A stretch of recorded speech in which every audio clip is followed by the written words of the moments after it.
Welcome to Echoes of My Imagination. My name is Tracy Lee. Sit back, relax, let me tell you a story.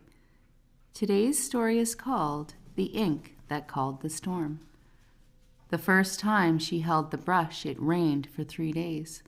Not a thunderstorm, but a soft, persistent drizzle that wrapped the mountains in silk and made the rivers speak in riddles. Her name was Kaoru, written with the character for fragrance and sky. And though she was born into silence, she painted storms. Let's get into it.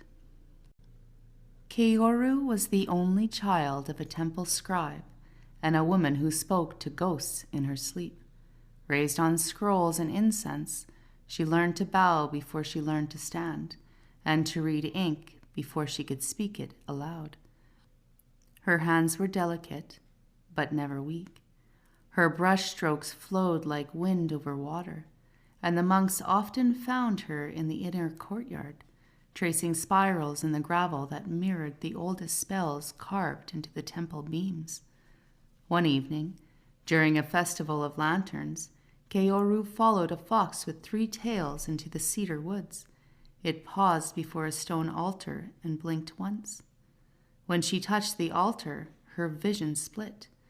She saw her past lives, not as princess or warrior, but as scribe, always scribe, writing the names of the forgotten on the backs of leaves and clouds. She returned changed, and began painting things that hadn't yet happened: tsunamis, starfalls, the shattering of a great bell. Each came true. He arrived in spring. Takao, a ronin with 1 eye and a scar that sang in the rain.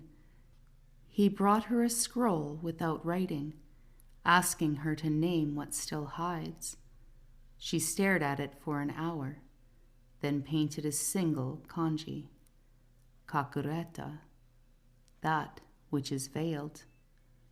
The scroll caught flame, the room filled with wind, and when it cleared, Takao was kneeling. Not in worship, in recognition. They became inseparable. She painted what he saw in dreams. He protected the dreams she feared to ink. A shogunate lord heard of her gifts and sent for her. When she refused, they burned the outer temple. Takeo rode against them alone. He never returned.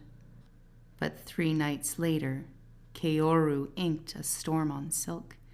It swept across the land, red lightning splitting the sky, and when it passed, the soldiers were gone. Kaoru vanished. Some say she walked into her ink. Others say she folded herself into paper and hid inside the last scroll she painted, marked only with a circle, a single drop of red at its center. Now, in certain temples, if a child paints a perfect kanji in silence, it begins to shimmer, and the monks whisper her name, not in fear, but in longing. Kaoru, the storm call scribe, she didn't change the world with swords or spells. She changed it with truth written beautifully enough to be believed. And that's it for today. Thank you for joining me for Echoes of My Imagination.